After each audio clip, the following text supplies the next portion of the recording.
primeiro semestre de vocês? Alívio? Felicidade? Pra falar a verdade, nem parece que passou um semestre. Pior que já tá. Hoje eu tava conversando com a minha mãe, nós já estamos em junho, já foi meio ano praticamente, hein? Falta um mesinho e acaba o semestre. Muito rápido, né? Demais.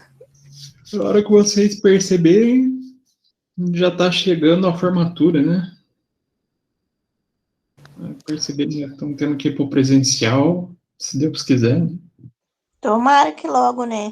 Ah, pro meu eu já ia pro presencial. Tomara. E eu também não vejo a hora. Mas, infelizmente, ainda acho que demora um pouco mais essa vacina, né? Tá um caso sério esse negócio. Virou uma novela isso. E sobre a economia, gente? Viram alguma novidade essa semana que passou? Alguma notícia? Algum discurso? Pra ser bem sincera, não. Eu só vi o discurso. Você viu o discurso do presidente? Vi. Nossa, eu não. Ah, não Mas, vou falar nada. mas então você viu ele enaltecendo o crescimento da economia? Pois é, enaltecendo a economia, falando que a gente é o segundo maior país que vacina no planeta. Ah, não, essa parte aí eu não. Já começa a dar desespero. Sem comentários. Sem comentários. A do PIB, até em certo ponto, ele está certo. A gente teve um crescimento mesmo. Só que aí o importante da gente entender um pouquinho da macroeconomia, né, da parte setorial. Porque o que fez o PIB crescer? O que alavancou essa figura do PIB aqui no Brasil? Não foi nada que se relaciona com o povo. Isso que é o problema. Foi a agroindústria. O agronegócio, principalmente, né? Exportação de commodity. Então, isso cria uma falsa ilusão de crescimento do país. O país em si, a riqueza do país como um todo cresce, mas a grande maioria dos setores não teve esse desempenho tão extraordinário. Então, para vocês terem ideia, o crescimento do PIB da indústria foi só de 0,1%. Então, muito pouco mudou, né? População, o consumo das famílias diminuiu. Mas, como a gente pode fazer discurso eleitoreiro, né? Com notícia econômica também. Com informação econômica, sem que o povo tenha noção real do que está acontecendo. Então, por isso é importante da formação econômica nossa, o conhecimento desse ponto, né? E eu sou um dos adeptos que devia ter aula de, não só de economia, mas finanças em geral, né? Todo setor de finanças, já no ensino médio. Não sei se vocês concordam com essa minha opinião, Eu mas acho que deveria ter. Eu seria também concordo. uma boa formação para os alunos do ensino médio, indiferente do setor que eles queiram seguir, uma formação na área financeira, um pouco do conhecimento financeiro. Aí financeiro envolve tanto parte de administração, economia, um pouquinho de contabilidade para a área de finanças pessoais, né? É porque a gente chega nos 18 anos e fica tipo uma criança em questão da economia com cartão de crédito pra fazer merda. Isso é, nossa, maior facilidade para se enforcar, né? Ou igual, para passarem para trás. Exatamente, é bem isso mesmo, Tem deveria. essas notícias aí que, aí, indiferente de partido, podem enganar qualquer um da população que não tem esse conhecimento. E eu sou bem dessa ideia, devia ser igual nas escolas americanas que tem essa formação já no ensino médio. Quem Pra sabe um falar a dia, verdade, eu acho que, tipo, todo o sistema da educação deveria sofrer uma reforma, porque tá muito ultrapassado, ao meu ver. sim, tá bem, bem ultrapassado. Mas precisa de interesse e principalmente precisa de dinheiro, né? Aí formar cidadão que pensa às vezes também não é interessante. É um defeito do nosso Brasil, né? Mas fazer o quê?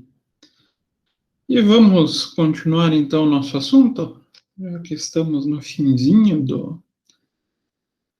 do semestre já, né? Caminhando para os finalmente. Que a aula passada a gente terminou exatamente aqui, né? A gente ia entrar na teoria da demanda. Tanto escutamos falar oferta e demanda, né? Lei da oferta e demanda. Mas afinal, da onde surgiu isso? O que é esse pensamento? Ela em si só não é uma única teoria, né? Que a gente, quando escuta isso, pensa que é uma coisa só, né? Lei da oferta e demanda. Não dá essa sensação? Ou não? Eu achava que era só isso, na real. A tendência é o pessoal achar que é uma coisa única, uma ótica diferente. Mas não. São dois pontos de vista econômicos relacionados ao preço e que se complementam. Isso que é o interessante. Por isso que daí todo mundo acaba falando a lei da oferta e demanda, a teoria da oferta e demanda, justamente pela conjunção das duas ideias, formando um conceito um pouco mais sólido do que a teoria da demanda ou a teoria da oferta em isolado. Então, o que é essa dita teoria da demanda? A teoria da demanda deriva de algumas hipóteses sobre a escolha do consumidor entre diversos bens que um determinado orçamento doméstico pode adquirir. Então, se a gente parar para pensar, o termo demanda está baseado em quem? Quem busca algo, né? Então, o consumidor tende a fazer buscas, fazer escolhas de determinados bens ou serviços. Tudo de acordo com o que cabe no seu bolso. Então, devido a essa certa limitação orçamentária, o consumidor procura distribuir a renda disponível entre bens e serviços diversos, de maneira a alcançar a melhor combinação possível para que ele possa trazer o maior nível de satisfação. Será que o ser humano trabalha desse jeito? A racionalidade acontece dessa forma? Vocês têm um orçamento, precisam fazer a escolha dos consumos que vocês têm. Vocês vão buscar distribuir a grana de vocês, o dinheiro de vocês, da melhor maneira possível para possuir esses bens ou serviços, né? Não é racionalmente viável isso? Teoricamente, sim, né? Teoricamente, sim. Teoricamente, sim, porque a gente sabe que o ser humano nem sempre é tão racional. Então, pensando na maneira de distribuir, não somente na efetivação da compra, então a demanda não representa a efetiva compra, mas a intenção de comprar por um determinado preço. Então a gente tem essa figura, essa caracterização como demanda. Demanda, então, é uma intenção de compra por um determinado preço. Então, analisarmos como funcionam os mercados, percebemos que o preço de um bem ou de um serviço exerce papel central nesse funcionamento, né? Se o preço está condizente com o que a gente gostaria de pagar, a gente vai efetivar a nossa compra, não vai? Se não está, a gente não consegue efetivar. Então, na prática, a quantidade de demanda de um bem ou serviço diminui quando um preço aumenta e aumenta quando um preço diminui. Então, logo, essa quantidade de, vamos falar assim, uma proporção, né, inversamente,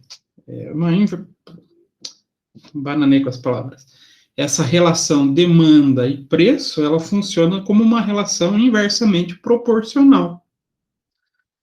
Então, a quantidade é negativa relacionada ao preço. Então, a gente pode pensar dessa maneira.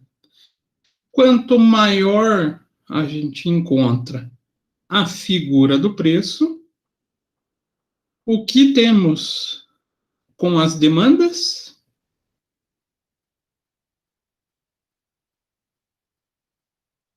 Uma redução. Então, quanto maior o preço, maior a redução da procura. Será que isso é verdade?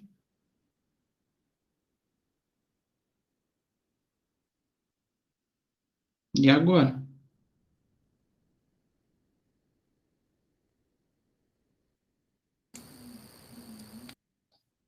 Eu acho que em parte isso é verdade. Vamos pensar. A gente, na verdade, essa notícia também é dessa semana. A gente, população, chegamos ao menor patamar de consumo de carne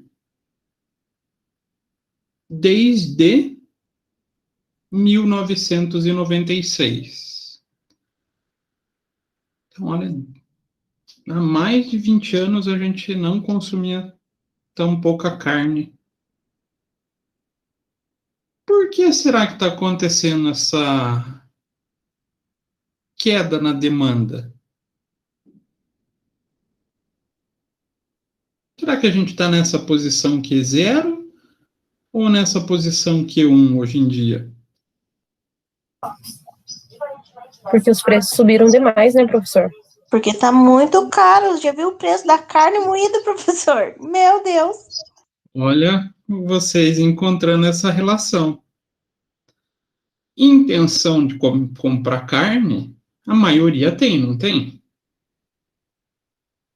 Só que pelo preço que está hoje, a maioria tem essa intenção ou acaba diminuindo? Hoje eu passei na frente do Condor, eu olhei propaganda, né? A propaganda de carne que está tendo até esses dias atrás era Alcatra 29, agora já é fraldinha a 29. Olha como o negócio está ficando feio. Logo, logo, na verdade já está acontecendo, né? O que a gente tem que fazer? Migrar de proteína. comer frango.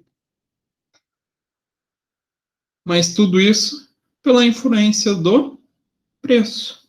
Então, não é pela demanda.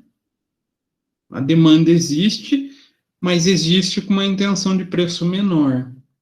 Como o preço está alto, a demanda que se efetiva em venda acaba diminuindo, ou acaba reduzindo a intenção de compra, porque o pessoal não tem como colocar aquele valor de 35, 36 reais do quilo da carne no seu orçamento. Não sei se deu para enxergar essa visão da ótica da demanda. Então, eu tenho intenção, mas não tem, a minha intenção não consegue se encaixar no meu limite orçamentário. Não encaixando, eu não consigo consumir. Fazendo, então, com que essa demanda seja retraída, porque eu não consigo mais ter o poder de compra, né? Essa intenção de compra desaparece simplesmente por não ter dinheiro. Então, a gente vê esse funcionamento na prática, né? Deu para compreender essa função da demanda? Sim, não, talvez, mais ou menos. Deu sim. Pessoal que está quietinho. E para a gente, gestor, isso é importante? O que vocês acham? A carne é um pouco mais complicada da gente usar como exemplo para figura de repensar posicionamento. Mas vamos supor que a gente estivesse falando de um produto eletrônico. Eu tenho como repensar esse posicionamento para tentar aumentar essa demanda?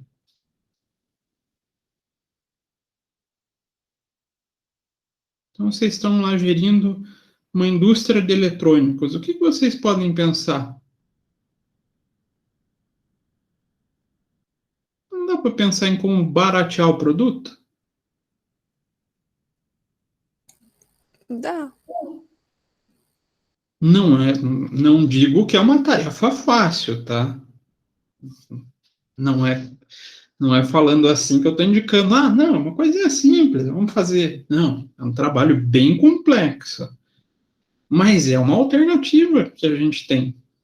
Entendendo esse posicionamento de mercado e como que está funcionando a demanda desse nosso produto, a gente consegue retrabalhar toda uma linha de produção.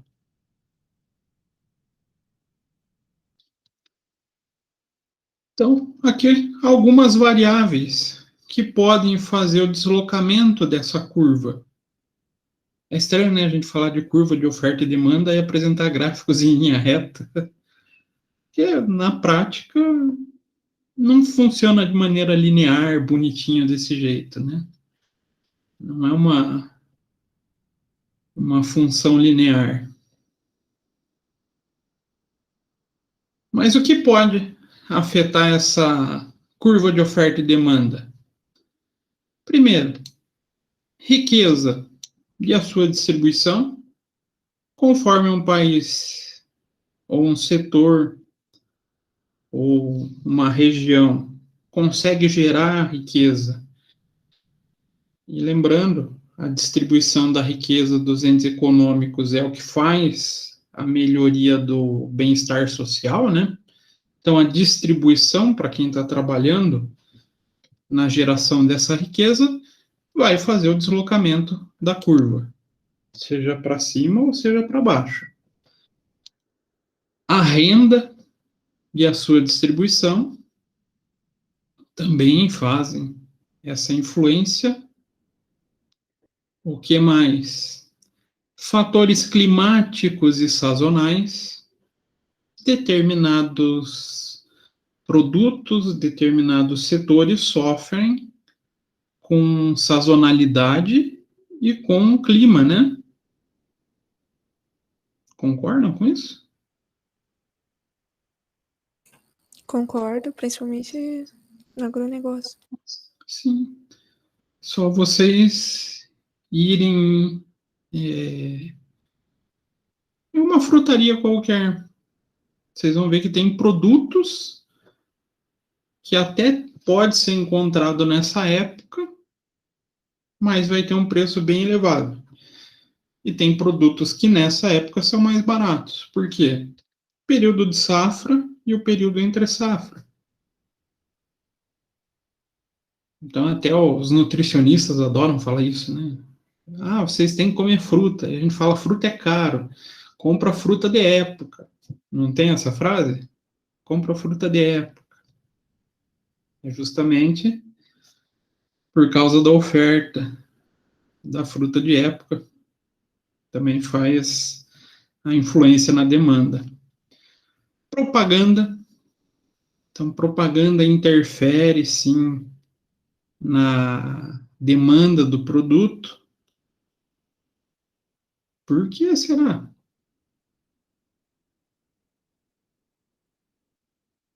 Ser humano é sugestionável? Com certeza. Propaganda influencia e vende. Mesmo produtos caros, né? Sim. Criam, como que eu posso dizer? Interesses de consumo, não tem? Eu nem sei que número que tá o iPhone, mas se sair um novo, vai ter gente para comprar? Mesmo nesse período, teoricamente, de recessão econômica? Sempre tem uns doidos, né? Ah, eu não tem nenhum defensor do iPhone, hein? Um devoto do iPhone? Nossa. Ou ele não tá querendo falar que é, mas sempre tem alguns. E por que que eles são tão procurados? Por que que existe essa procura, mesmo sendo um mercado tão de valor tão alto, tão valor agregado tão alto? Propaganda. Eles são bons nesse negócio. E propaganda especializada, né? Eles atingem diretamente quem é o aficionado deles. Então, isso, a propaganda também interfere nessa figurinha aqui, hábitos. Os hábitos também interferem na demanda. Será?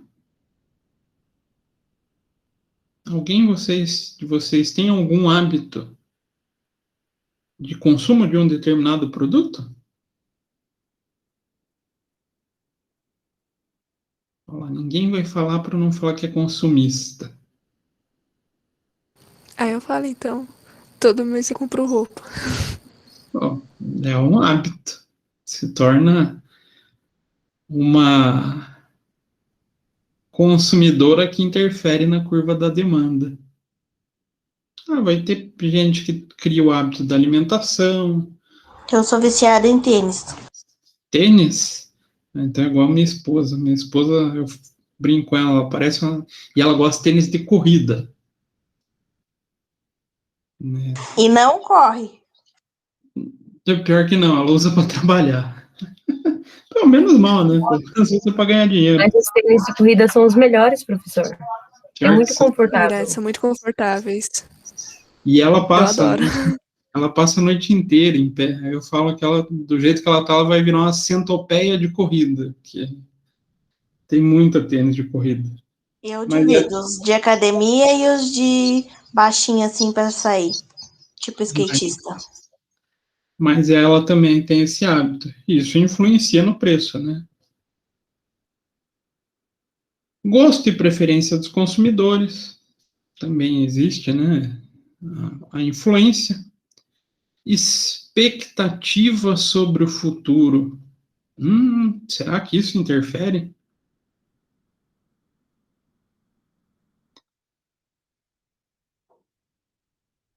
E agora? Interfere, né? Só a gente ver posto de gasolina dá para a gente enxergar bem essa expectativa. Sai uma notícia de aumento de preço de combustível. O que acontece? Encontra as filas em posto, nesses postos mais baratos, o pessoal tentando consumir, efetivar a sua necessidade antes da mudança de preço. Outra coisa que interfere muito, e principalmente bens de alto valor agregado, facilidades de crédito. Todos esses itens podem interferir, seja aumentando a demanda, seja diminuindo a demanda. Então, a gente acaba observando aqui na figura como que essa demanda vai se movimentar. Quanto mais elevado o preço, menor vai ser a demanda. Então, se a gente fizer uma movimentação de preço, ou uma movimentação de demanda, vai influenciar diretamente no preço. E a gente contrapõe essa teoria da demanda, com a teoria da oferta. Não é contrapõe, complementa. Complementa é a palavra certa. Contrapõe é entrar em choque, né? Então, a teoria da oferta, ela muda o foco da análise. Então, a gente não tem mais o consumidor como objeto de análise e passa a ter o mercado. Por quê? O vendedor vai ao mercado com a meta de obter o maior lucro possível. Isso é verdade?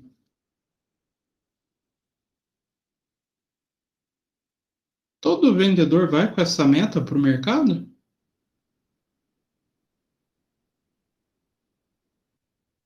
Agora eu fiquei na dúvida.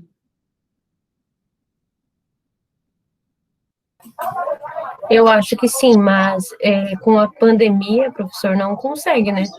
Que nem eu trabalho numa empresa onde é vendido material de construção, areia, brita, e a gente não consegue passar para obter nenhum menor lucro.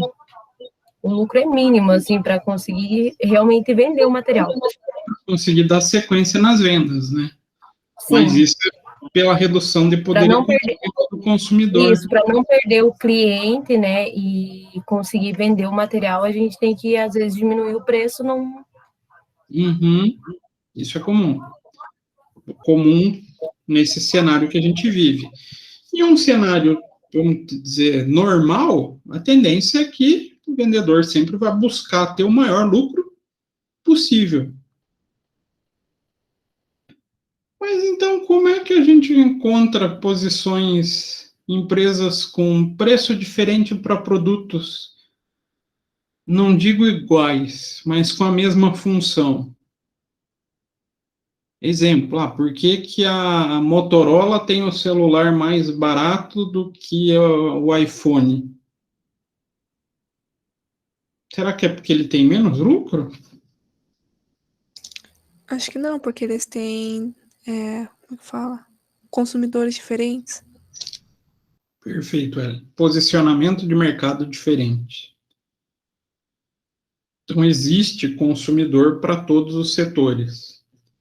Gente que paga muito em algo mais exclusivo e gente que aceita pagar menos porque a restrição orçamentária permite somente aquele produto. Então, nessa visão, surge, inclusive, cenários do planejamento estratégico. Então, posicionamento, como uma marca vai se posicionar no mercado para obter essa maior lucratividade possível. Vocês vão ver isso bem mais para frente também não, né? Daí dá a impressão de uns 10 anos depois. Mas isso é mais para o final do curso. O pessoal de ADM, tá? Contábeis não vê isso. Não costuma ver isso. Que são as estratégicas genéricas de posicionamento de mercado. Ah, professor, posso pesquisar? Pode. Vocês vão entender como é que uma empresa vai se comportar na sua forma de produzir para tentar se encaixar nesses cenários. Então, na verdade, o pessoal costuma chamar estratégicas genéricas de Porter, que é do Michael Porter. Então, nesse cenário, o vendedor ou uma empresa pode se deparar com uma restrição importante. A produção de bens e serviços requer a utilização de recursos produtivos. E essa quantidade depende do padrão tecnológico por ela utilizado. O que será que ele quis dizer com isso? Isso até a gente falou lá nas primeiras aulas, né? Países mais desenvolvidos têm uma maior tecnologia para produção, né?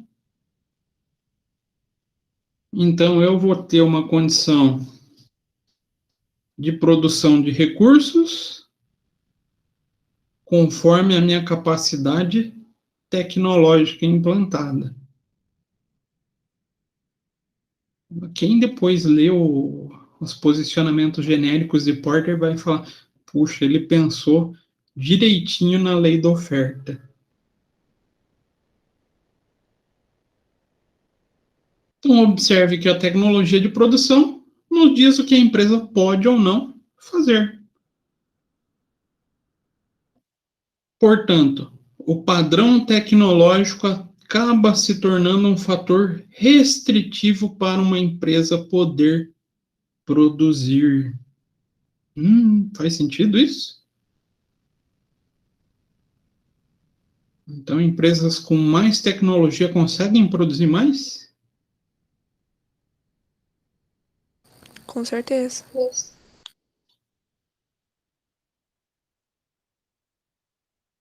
O Ellen tem mais até ciência disso por causa do curso que ela fez, né?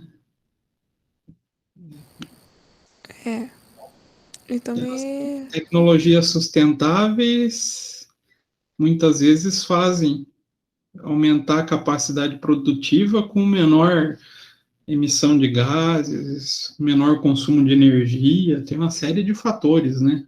Dessa área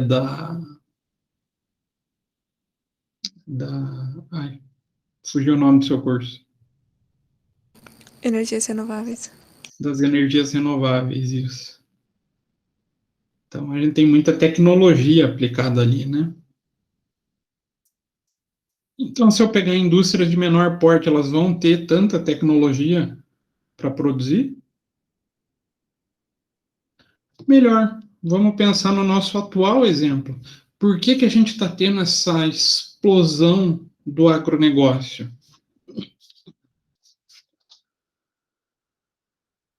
Por que a gente está conseguindo produzir tanto na área de commodity?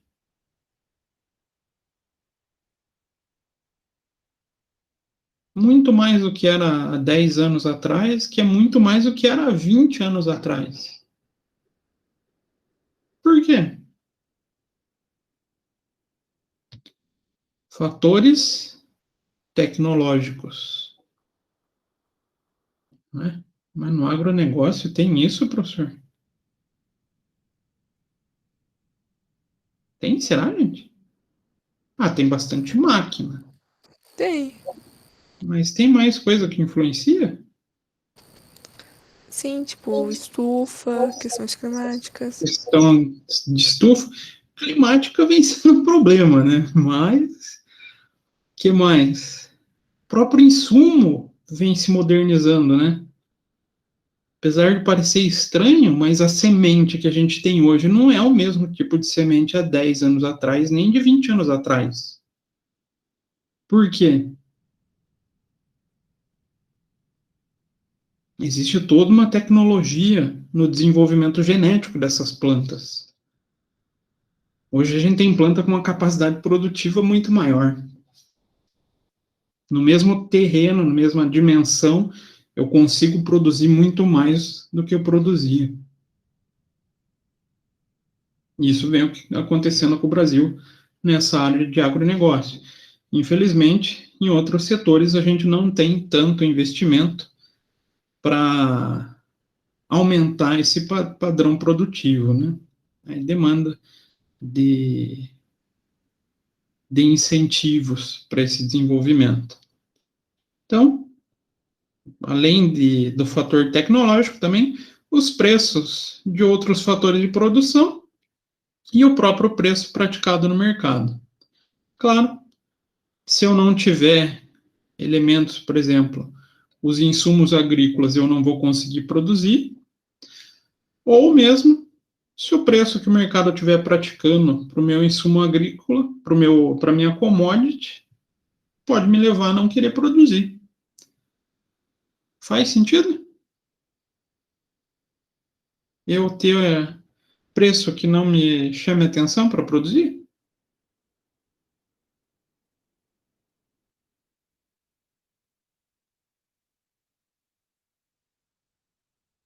Não entendi, não.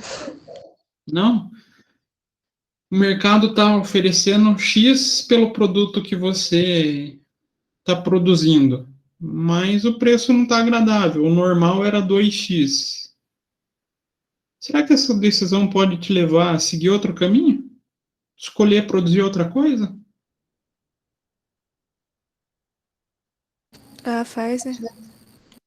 Isso teve até um período no Brasil que foi problemático com o café.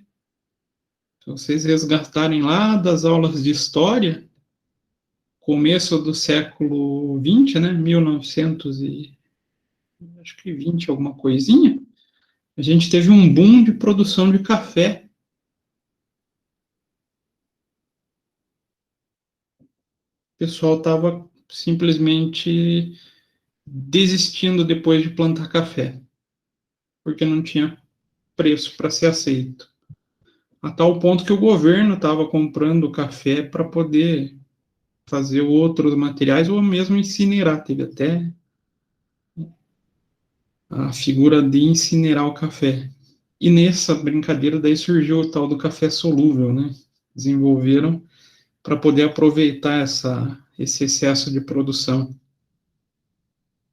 Então, com essa figura dos padrões tecnológicos, do fornecimento de insumos de produção e o próprio preço que o mercado está ofertando, a gente vai conseguir definir oferta ou entender como funciona a oferta.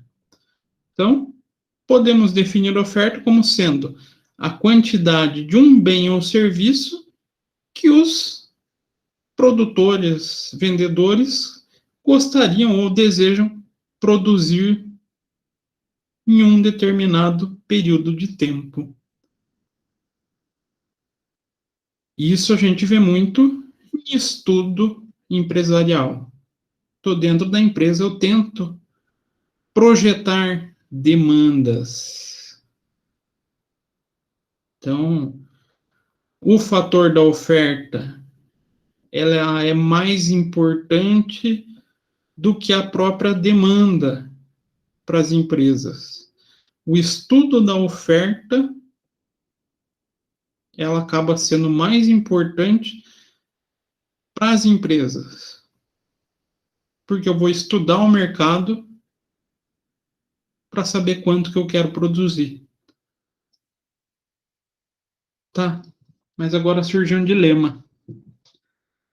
Como é que eu vou saber quanto que eu quero produzir se eu não estudar quanto que o povo consegue consumir? Dá para fazer isso?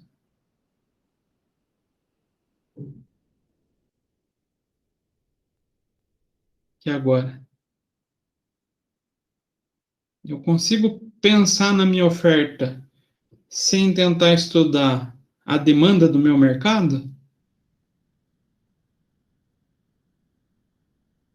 Acho que não. Não. Só vou conseguir planejar quanto que eu vou produzir de celular se eu conseguir enxergar o mercado, quanto que os consumidores gostariam de comprar o meu celular. Quanto que eles aceitam pagar pelo celular e por esse preço, quantas pessoas teriam interesse.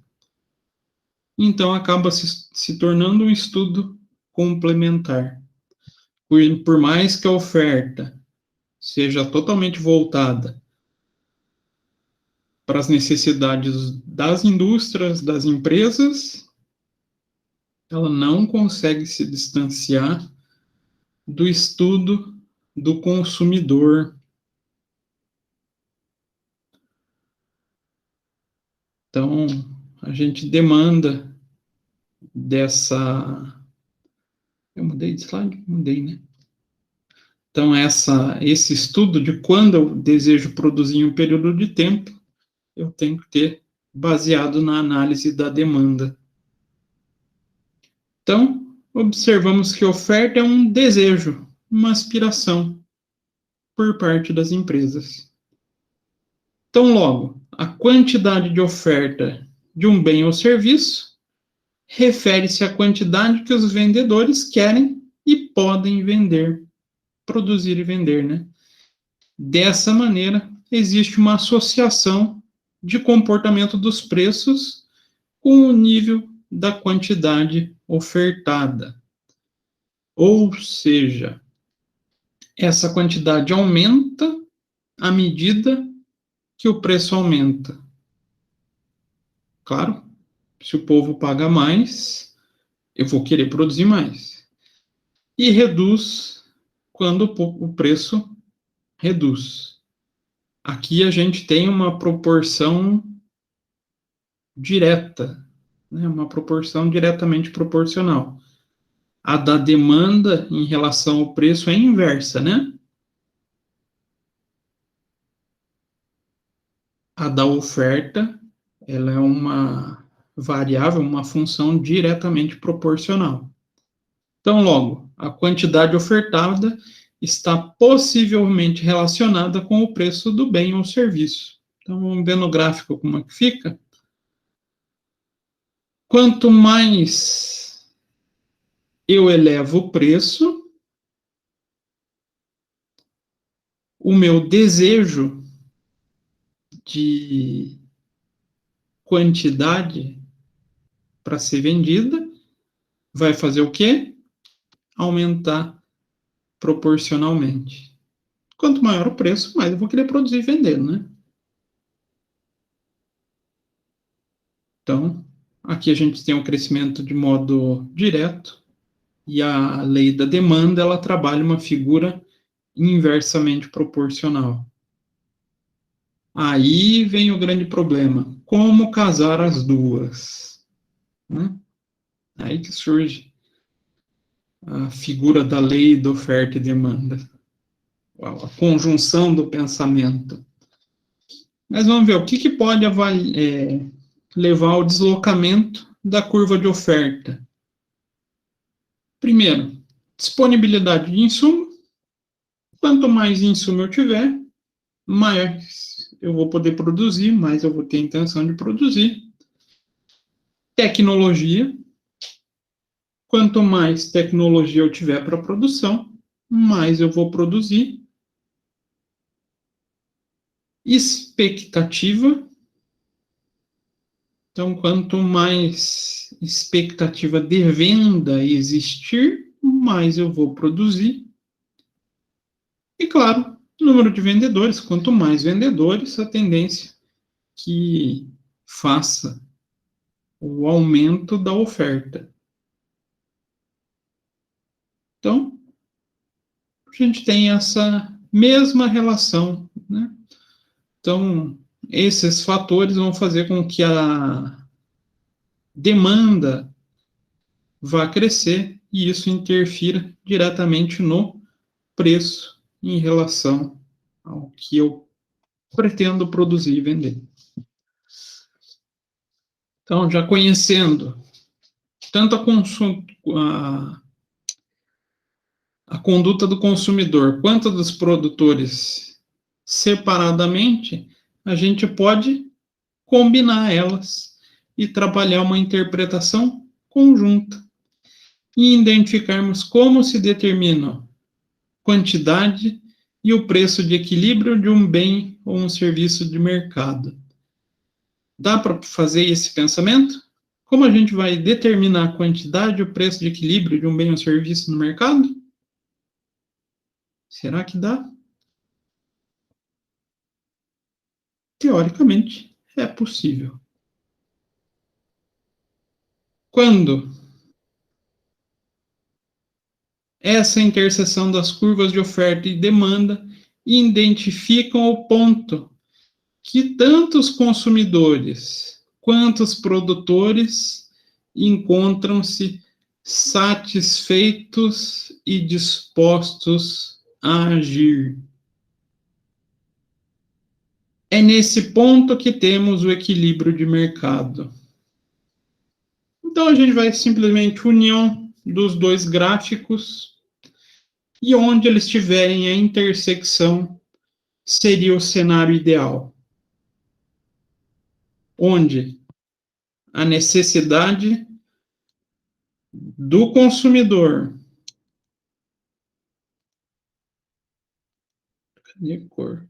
se encontrar com a necessidade do vendedor, a gente vai conseguir estipular essa demanda racional para ambos.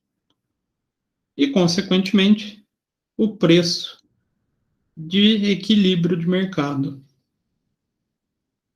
Então, por isso o estudo que o pessoal fala, a lei da oferta e demanda, ela, na verdade, é uma sobreposição das duas teorias.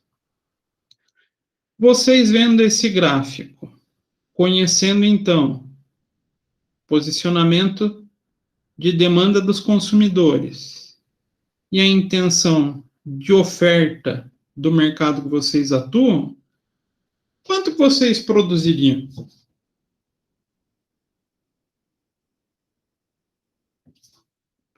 Algo acima desse ponto?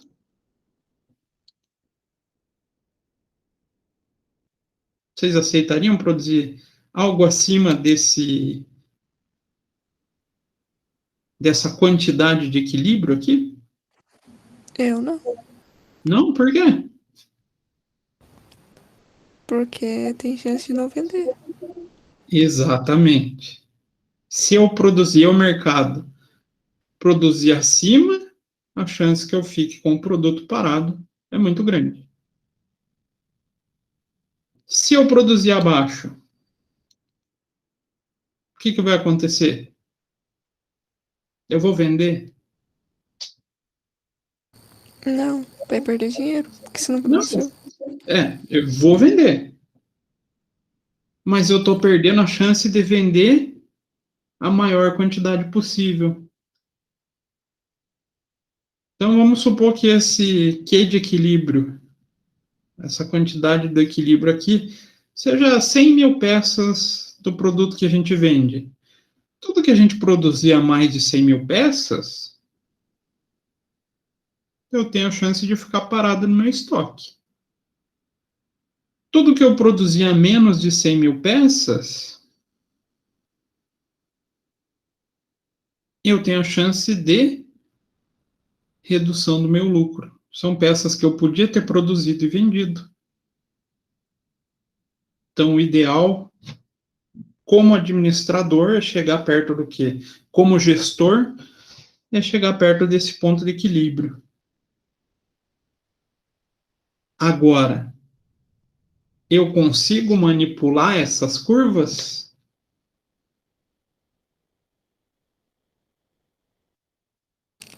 Consegue. Consegue? Como é? Sim, é através de propaganda que influencia. Opa! E propaganda, que mais?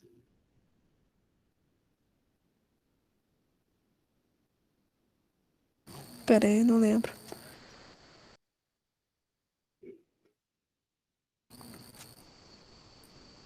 Só me fala qual o eixo que eu posso movimentar ali.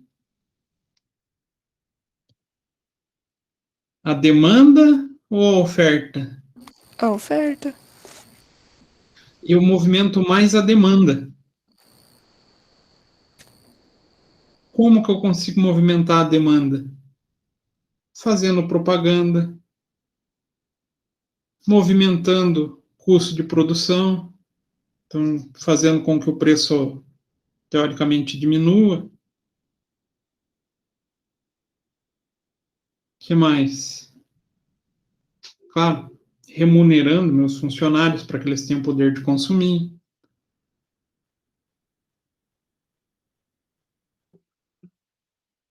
Então, se eu mexer no gráfico da demanda, eu consigo fazer uma variação dessa linha de oferta.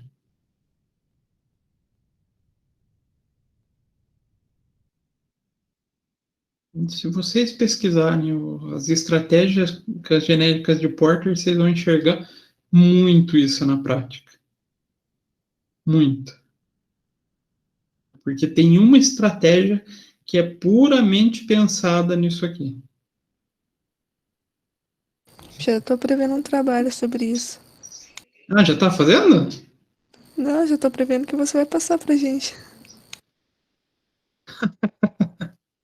Não, eu não. Essa parte é mais de planejamento estratégico. Daí não sou eu que trabalho a matéria. Mas é que é uma matéria assim que eu tenho muito interesse. Eu gosto muito dessa figura do posicionamento estratégico. Então, o entendimento dessa intersecção da demanda e da oferta vai fazer o estudo sobre a produção. Como é que eu vou me comportar como empresa para produzir, né? Quem consome são os consumidores. Para a gente, administradores, contadores e economistas, o economista estuda os dois lados, né? Depende da função que ele estiver atuando. Mas administrador e contador pensa de que lado? Empresa ou consumidor? Empresa, né? Empresa. A gente é voltado lá para aquela primeira frase que eu passei aqui, ó. Nossa formação é buscar lucro. Por mais que vocês entrem numa empresa que apresente inúmeras, como que eu posso falar? Inúmeras, missão é só uma, inúmeras visões, ser líder, oferecer o melhor produto, ser sócio e ambientalmente responsável, tudo isso vai chegar em um único lugar, que é o lucro. Sem lucro, empresa não existe. Então, entender esse funcionamento para a gente é importante para a determinação de como a gente pode chegar no maior lucro possível. Então, podemos perceber na figura que qualquer situação fora do ponto de equilíbrio, a gente vai ter um desequilíbrio. Ficou uma frase meio ignorante a minha, né? Mas tudo bem. Se não é o equilíbrio, é o desequilíbrio. Mas caso a oferta seja superior à demanda, onde há excesso de oferta, é o caso. E caso a demanda seja maior que a oferta, há excesso de demanda. E a empresa pode se prejudicar em ambas as situações se ela não tomar o devido cuidado. Excesso de oferta, então aqui, né, a figura onde a gente produz o a mais, daqui para cima, o excesso de oferta, a gente vai ter produto encalhado. O excesso de demanda, onde a gente tem aqui esse trecho do gráfico, a gente vai ter não podemos falar prejuízo, mas a perda da chance de venda. A gente vai acabar perdendo vendas possíveis de serem feitas. Ambos os cenários são prejudiciais para a empresa, né? Claro, uma pode ser mais prejudicial que outra. Vai depender de cada cenário econômico. Será que é?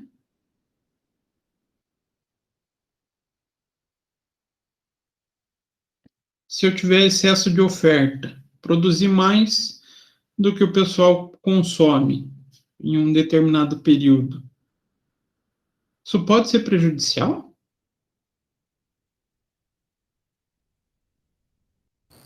De certa forma, sim. Se for pensar no âmbito da tecnologia. Na maior parte dos casos, sim. Salvo quando a gente vê em períodos inflacionários. Aí existe a possibilidade da gente ter ganhos com isso. Onde a gente deixa para vender em períodos futuros e consiga vender com valores maiores. Fora isso, a maioria dos casos são prejudiciais. A demanda, o excesso de demanda, ou quando a gente deixa de vender, é um pouco menos prejudicial, né? A empresa só está deixando de ter o lucro. Só que isso faz com que a empresa não se torne atrativa no mercado. Então, se vocês dependerem de investimento, tendência é que os investidores tenham opções melhores, caso vocês não busquem essa maximização. Então, note que o processo de ajuste deve ocorrer sempre via preços. Ou seja, quantidade ofertada ou demandada é a variável dependente. E o preço é a variável que nós temos o poder de trabalhar ela.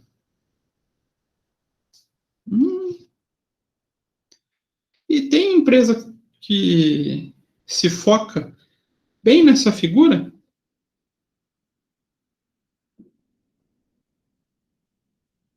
Tentar ganhar a demanda mexendo no preço?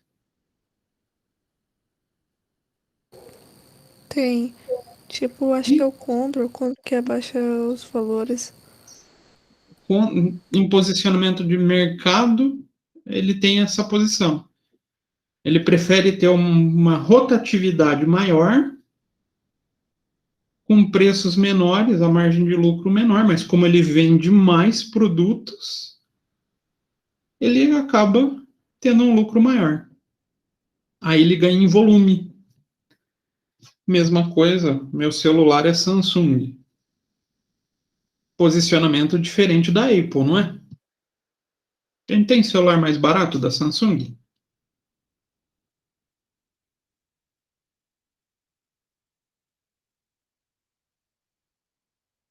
Ou vocês também acham da Samsung caro? Sei lá. Dependendo, tem um Samsung muito caro. Tem a linha S, né? A linha S é uma fortuna. 6 mil. Vamos pegar a linha A, que é a linha do povão, né? Eles vendem mais do que a Apple com essa linha A? Com certeza. Vendem. E é produto tão inferior assim? Muitas vezes não. Às vezes é um frufruzinho a menos, mas tudo que eles conseguiram fazer para reduzir o preço, e daí eu ter uma demanda maior no mercado. Então, eu, fazendo essa variação do preço, eu consigo fazer a variável independente movimentar a oferta que depende da figura preço. Então, eu estou falando muito nessas estratégias hoje, né? A estratégia principal que eu vejo de Porter, que eu acho mais legal, está totalmente atrelada a essa figura, que é a estratégia genérica de liderança pelo custo. O que Porter preza com essa estratégia? Que as indústrias elas têm que ser o mais tecnológicas e eficientes possíveis para a produção do maior volume de um determinado produto com o menor custo possível. E assim oferecer ao mercado um produto com preço pequenininho. Então, ganhando na escala e não no preço. Para vocês verem como uma das estratégias vai se refletir diretamente aqui na figura do preço. Ah, tem outra estratégia, professor? Tem. Tem a diferença a liderança pela diferenciação. Ah, o que seria isso? É o que seria a EIPO hoje em dia. Ah, eu vou oferecer um produto, teoricamente, uma qualidade muito superior, com um preço muito maior, atingindo uma quantidade menor de pessoas, e assim, com o preço alto, manter a minha margem de lucratividade. Posicionamento também pautado no preço. Então, dentro desse gráfico aqui, a figura mais usada pelas empresas é o deslocamento da demanda com a figura do preço. Vamos voltar lá para a carne? Se algum frigorífico consegue colocar a carne com o preço menor, vamos supor que seja aqui, o que vai acontecer com a demanda? Pelo próprio gráfico aqui. Deixa eu tentar fazer com a caneta. Se eu fizer o gráfico aqui, onde vai parar a minha demanda? Teoricamente está nesse ponto, né? O que eu vou conseguir fazer com a quantidade?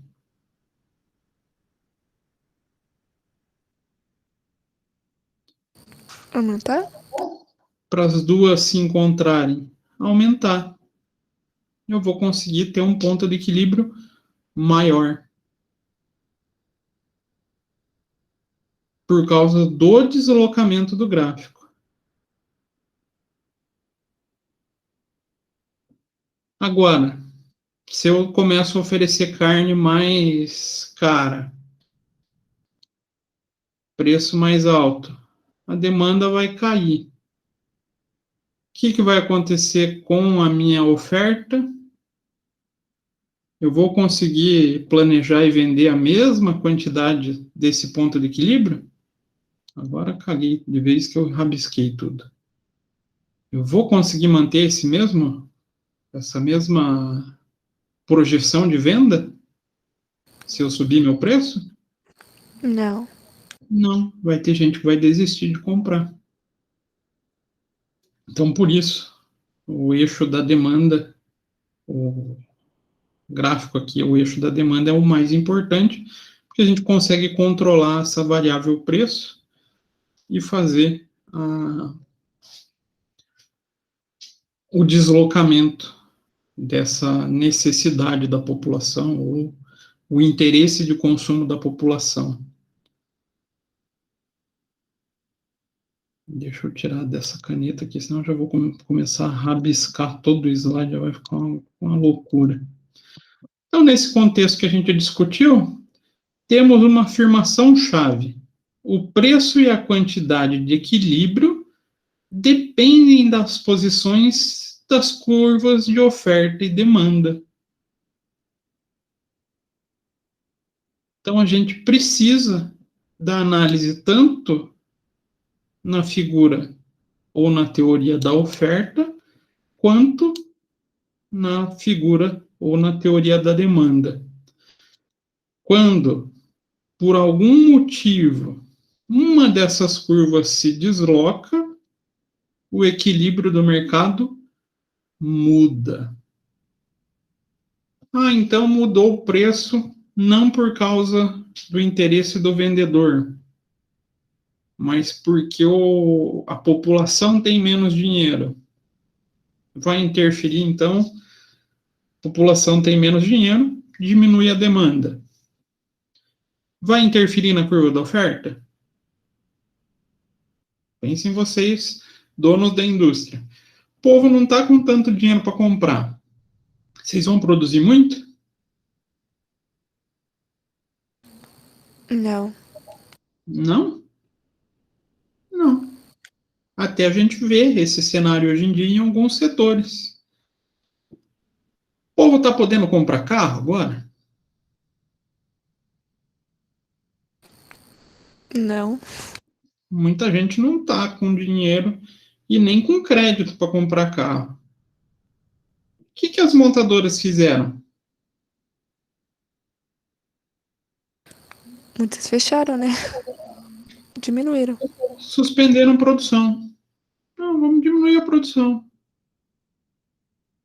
Por quê? Não adianta eu produzir para uma demanda que não vai existir.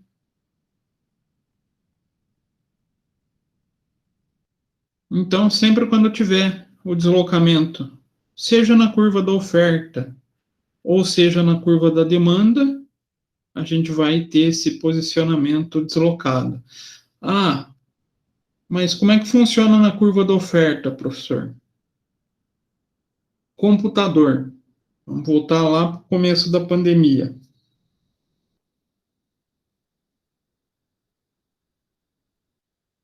Teve uma oferta grande de computador? O que vocês acham? Tinha muito computador disponível para venda? O pessoal imaginava que ia ter uma grande procura por computador? Não. Não.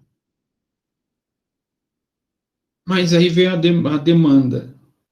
Como assim a demanda, professor? O pessoal começou a ter que ficar em casa. Precisa do computador em casa para trabalhar. Muita gente procurando equipamento de informática. A demanda aumentou, mas a oferta não conseguiu acompanhar. Quem sofreu? Qual variável que sofreu? Eu não consegui aumentar o meu volume de produção. Para chegar no equilíbrio de mercado, eu aumentei meu preço.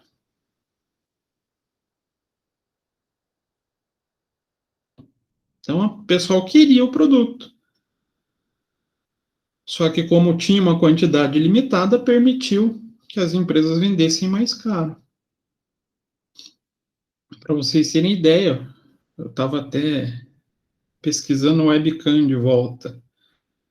Eu tenho uma webcam lá no escritório, que quando eu comprei ela, isso já faz 2 anos praticamente, eu paguei R$325. No começo da pandemia, surgiu o boom desse negócio de reunião online, e todo mundo precisava da webcam. A mesma webcam, porque a sua produção baseada numa demanda que não era prevista, estava sendo encontrada no mercado a R$900. Muita gente procurando e pouca oferta do produto. O preço sobe. Agora já está voltando em patamares mais naturais. Eu havia R$500 agora uma webcam. Então, até o próprio cenário de pandemia ou de recessões influencia no deslocamento dessas duas curvas. Às vezes, ela desloca as duas juntas. Cenários econômicos, macroeconômicos, podem deslocar as duas, tá? Então, na teoria econômica, essa análise é conhecida como estática comparativa, porque envolve uma comparação de duas situações estáveis, uma do equilíbrio inicial e uma de um novo equilíbrio. Então, posições estáticas, onde a gente analisa a posição de um equilíbrio natural, de uma posição inicial, e uma de um novo deslocamento de uma das duas curvas. Então, para uma melhor compreensão dessa sistemática sobre a conduta dos consumidores e produtores, vamos pensar no conceito de elasticidade. Você sabia que esse conceito é fundamental para analisarmos no mundo que a gente vive? Vocês conhecem o conceito de elasticidade? Temos dois tipos de demanda: elástica e inelástica. E elas interferem nessa relação.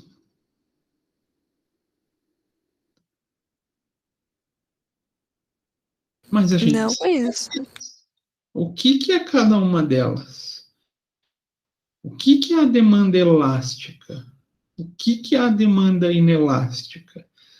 Então, a gente vai ter como tema da próxima aula essa elasticidade da oferta e demanda.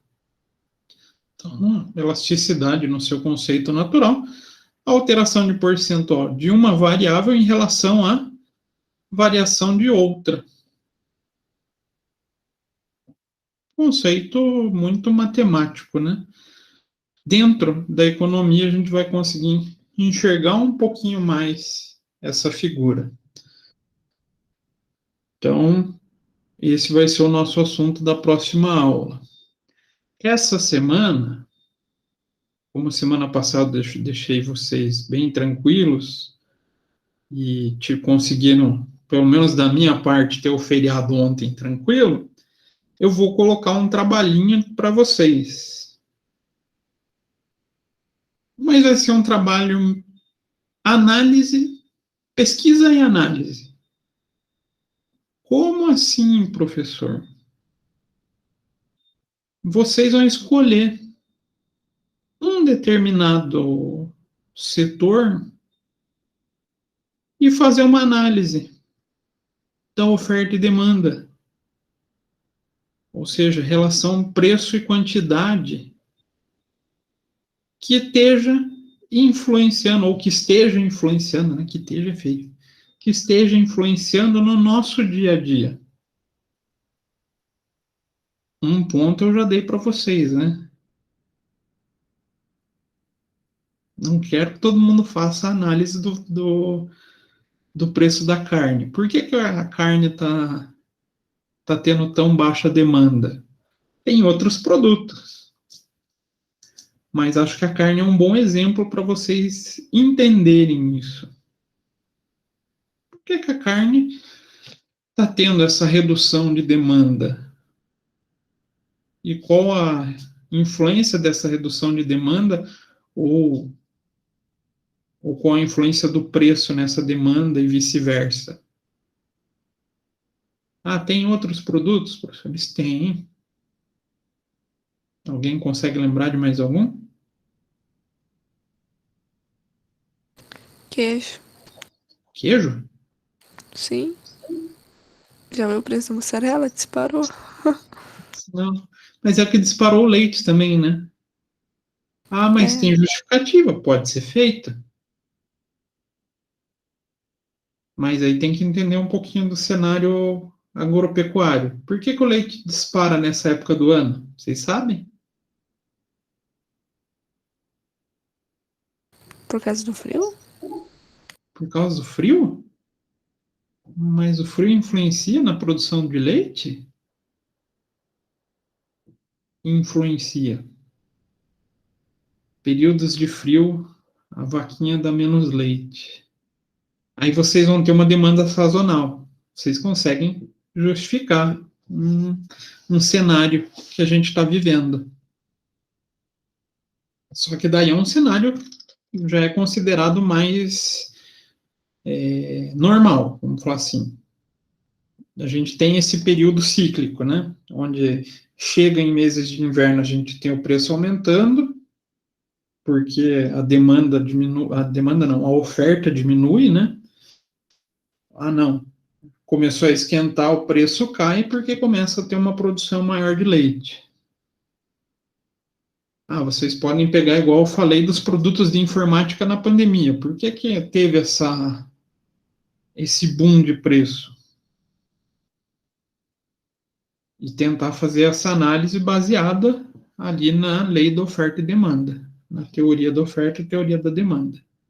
Não sei se eu consegui mais ou menos explicar para vocês. Eu entendi, mas você quer explicação por que o preço aumentou na pandemia ou qualquer coisa?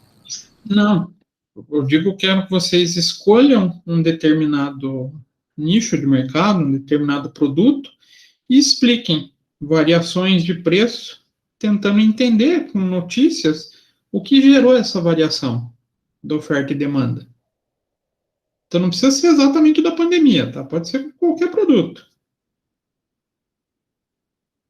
Ah, o arroz, por que subiu o arroz? Apesar de ser no meio da pandemia, não estava diretamente relacionado à pandemia, né? Estava relacionado à exportação. Então, a oferta aqui no mercado interno era menor. Mas para vocês tentarem visualizar na prática essa figura do comportamento, da busca do consumidor, do preço que ele aceita pagar e a oferta, e como que esse comportamento se deslocou. Por que teve redução do que eu falei, igual redução do consumo de carne? Ou por que teve a redução do consumo de arroz esses tempos atrás, né? Que a gente teve até a, a audácia do presidente da Associação dos Mercados falando, troca pelo macarrão. Por que o povo deixou de consumir arroz naquele período? Mais ou menos isso que eu quero que vocês tentem analisar e colocar no papel. Não é nada assim ultra formal, mas para vocês tentarem colocar no papel esse desenvolvimento do pensamento, do que fez esse deslocamento das curvas. Deslocamento da curva, basicamente, a gente falar de preço e nível de consumo. Melhorou? Melhorou. Mais alguém tem dúvidas? Perguntas? Questões? Vocês ainda estão aí? A gente precisa colocar a fonte de pesquisa, ou só colocar mesmo com as nossas palavras, assim? Não, como é algo mais para desenvolvimento do pensamento de vocês, não precisa colocar fonte, não. Não vou fazer vou falar assim, essa pachorra com vocês, né? Mas, porque eu não quero que vocês montem uma análise estratégica. Não, mas para vocês tentarem enxergar o funcionamento dessas duas curvas no cotidiano. Então não precisa da fonte, não, tá, Pamela? Beleza, é mais objetivo assim, então, né? Isso, é uma situação mais assertiva, ali, bem focado no entendimento de vocês sobre o cenário, o que aconteceu. Vocês vão ter que dar uma lida em uma outra notícia, isso vai ser uma situação normal. Nada que um bom jornal econômico ali no Google não ajude. Mas é que eu quero que vocês formem a visão de vocês sobre o cenário. Mais alguém? A Brenda acho que escreveu alguma coisa. Ela falou, acho que é mais trabalho, que era pouco isso. Isso, Brenda? Para quando? Para semana que vem. Eu sempre dou essa uma semana, né? Porque não é nada complexo, tá, gente? Não é para vocês escreverem 256 páginas. Não. Uma páginazinha já bem explicadinha ali, um texto bem explicadinho, um textinho de vestibular, 30 linhas, vocês já conseguem explicar. Não precisa nada de complexo. Então, uma semana acho que dá para vocês trabalharem isso. Ainda mais que se vocês forem para a TV assistir um noticiário hoje, amanhã, vocês já vão ter referência para fazer esse trabalho. Porque a gente sempre tem produto que está passando por isso, né? Claro, tem alguns que são mais destacáveis, mas a gente sempre tem produto que está no noticiário, sempre tem setor que está sendo colocado em destaque por causa desses deslocamentos de oferta e demanda. O preço do tomate está um absurdo, por que será? A tendência é que a gente ir para o agronegócio. Mas por que ninguém fala que o preço da Pocan está barato? Pocan está baratíssimo, não está? Eu paguei R$ 1,29 esses dias, no quilo. Também tem Porque é de época, né? Isso, também tem os produtos de época. Tudo está naquele slide lá que eu comentei com vocês, dos fatores que fazem o deslocamento da demanda, dá uma bela ajuda para vocês fazerem essa análise. Né? Então tem uma variedade de produtos para vocês pensarem. Tranquilo? Por mim, tranquilo. Dúvidas, perguntas, questões? O Brenda, tranquilo também. A Ana também, tá tranquilo. Então tá, gente. Eu só vou abrir lá no Ava para depois vocês postarem, mas o trabalho é basicamente essa ideia. Estando tudo parcialmente entendido, acho que a gente continua na próxima aula, né? Próxima aula daí tem até um pouquinho de matemática que dá para a gente pensar. Né? Tem mais fatores legais para a gente pensar que influenciam no nosso dia a dia. Tá bom, gente? Então a gente se encontra sexta-feira que vem. Se tudo der certo, se Deus permitir, estaremos aqui de volta. E desejo para vocês um bom fim de semana. Espero que dê sol, né? Acho que vai dar sol esse fim de semana. Eu espero que chova.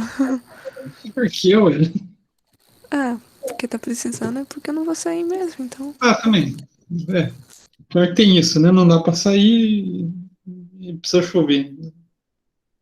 Ah, gente, mas é que eu lavei meu carro. É uma raridade eu lavar meu carro, então. Mas não, precisa chover mesmo, pior que precisa. Até o pó fica muito grande, né? É muito ruim ficar sem água também. Também, fora essa porcaria desse rodízio de água.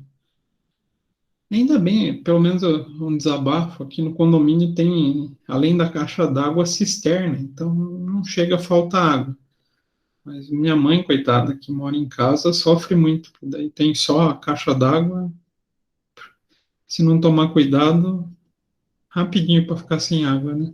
Pois é, aqui em casa também. É caixa d'água e ela ainda é pequena, dá pra fazer quase nada. O padrão das casas é a caixa de 500 litros, né? 500 litros para uma família, mesmo que seja um casal, é pouca coisa, né? Com certeza. E aqui a gente tá em 5. Então, né, dá 100 litros para cada um, para passar as 36 horas lá que eles prometem, é pouca coisa. Então, realmente, a gente precisa. E não só por isso, né? Senão, logo, logo, nossa conta de luz vai vir uma facada de volta, que já tá para vir, né? Olá, mais um fator. Apesar de ser uma demanda inelástica, tá? Já vou adiantar, a energia elétrica ali vai sofrer um desequilíbrio nessa curva. Por quê? Por que que a gente vai ter o desequilíbrio nessa curva de oferta e demanda para energia elétrica? Justamente escassez de água, fator produtivo, não consegue ofertar tanta energia assim, né? Para conseguir ofertar a energia necessária, por ser uma demanda inelástica, ó, já estou entrando no tema da próxima aula, por ser uma demanda inelástica, aí tem que aumentar o preço, associando ou colocando para funcionar energias mais caras. Ó, mais uma sugestão aí para vocês também poderem colocar, quem quiser falar de energia. É um tema um pouquinho, não, é um pouquinho mais complexo, acho que dá para esperar por causa das demandas. Ali tem a dificuldade da demanda inelástica. Mas então tá, gente. Então, nos encontramos semana que vem, beleza? Beleza. Então Até. tá. Bom descanso para vocês, boa noite. Boa noite, pessoal. Obrigada. Boa noite, Luana. Boa noite. Boa noite, Pamela.